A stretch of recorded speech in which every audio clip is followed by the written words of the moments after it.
Hello, good morning guys. Welcome back to my channel. So for today's video nga pala guys ay magpapalit po tayo ng 25 inches na guide bar sa ating mini chainsaw na 58cc.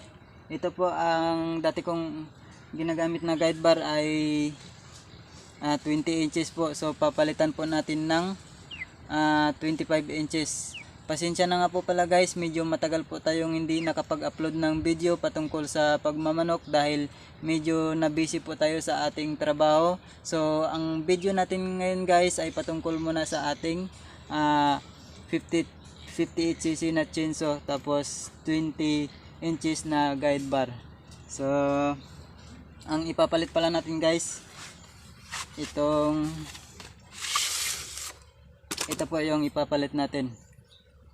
So ang brand ay Kinex. So ito po guys ay nabili ko sa Lazada. So hindi pa ako endorser ng product na ito. So gusto ko lang pong i-share, gusto ko lang pong i-vlog itong aking gagawin na papalitan ko ng 25 inches na guide bar, itong 20 inches na guide bar dahil gusto ko mahaba po. So papalitan na natin guys. So niluwagan ko na pala agad guys yung nut para mabilis lang.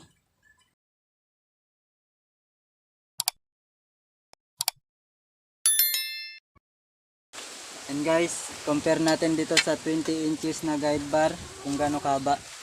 So ayan guys, hanggang dito siya. Medyo malapad itong isang guide bar na mahaba. Ayan guys. So lamang siya ng 5 inches po. Ayan.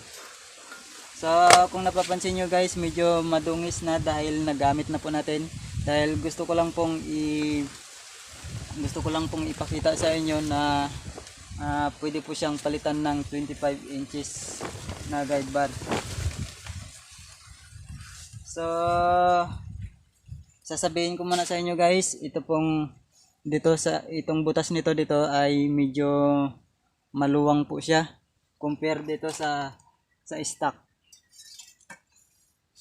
Ayan guys, medyo maliit siya dito yung butas na pahaba. Tapos yung dito medyo maliit din, pabilog lang siya dito, medyo malaki siya. Pero magkakasya naman siya guys pag nilagay po natin. So depende po sa inyo guys kung yung mini chainsaw nyo ay papalitan nyo rin ng 25 inches. Pwede po siya palitan guys ng 22 inches, 24 inches to 25 inches po. So sa akin guys, yung pinaka mahaba yung aking ipapalit. So kung magpapalit pala kayo guys ng guide bar, dahil yung dating nakasama po dito na yung dating nakalagay dito sa akin ay hindi ko alam kung anong nakalagay sa inyo. Ang sa akin dito yung tinatawag na balimbing, yung kanyang sprocket. So yun po yung stock niya. So nagpalit po ako ng ganitong guide bar, tapos nagpalit din po ako ng ring. Yung sprocket niya ring na po, na po siya, sing-sing pala. Sing-sing na po yung sprocket niya na pinalit dito guys, na para yung sukat po ng kadena ay pareho. So ayan guys, ilalagay na natin guys.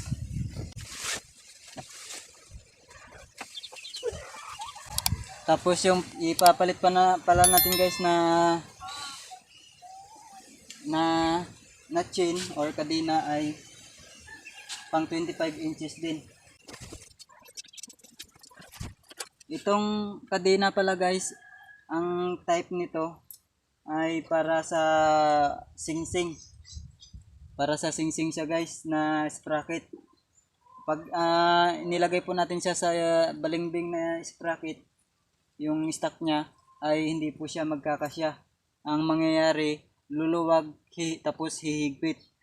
Sobrang luwag tapos sobrang higpit din kapag hinila natin ng paganon yung kanyang kadena. Ito po.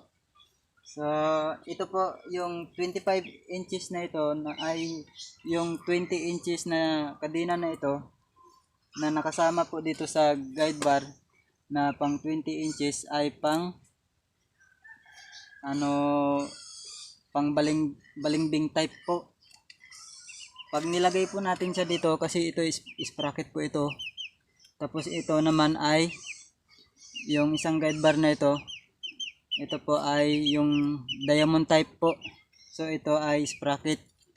So pag nilagay po natin dito itong kanyang kadena, so sakto lang po kasi pang sprocket type po siya na kadena at pang balingbing po itong kadena. Pag inilagay po natin itong kadena dito sa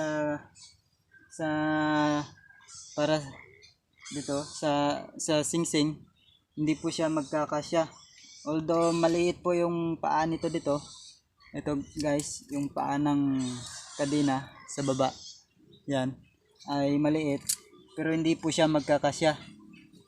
So advice ko lang guys, pag nagpalit po kayo ng kadena, siguraduhin po natin na yung nabili po natin ay para sa pangsingsing type na sprocket. Kapag yung nabili po natin na kadena ay para sa pangbalingbing, tapos nakalagay dito sa ating sprocket ay singsing, hindi po yan magkakasya guys. Kailangan yung kadena natin ay para sa singsing din, pang singsing siya. Yan guys. So sana guys malinaw po yung aking paliwanag. So hindi ko in-advise guys na papalitan nyo rin yung sa inyo guys. So sa akin po guys ay sinishare ko lang sa inyo kung na pwede rin palang palitan ng 25 inches. Dati guys ay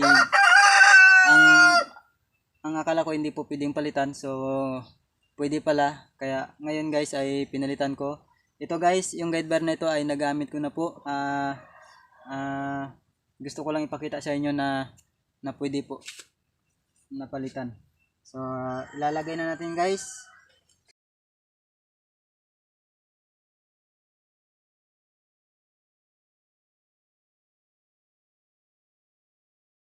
So, andarin po natin guys para makita nyo talagang gumagana.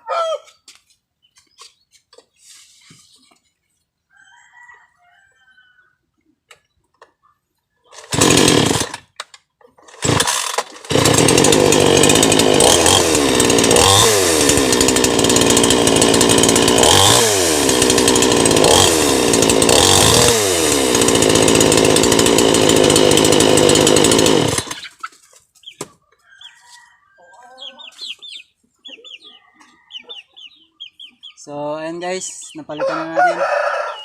So, compare natin guys yung kanyang haba. Compare sa dati niyang guide bar.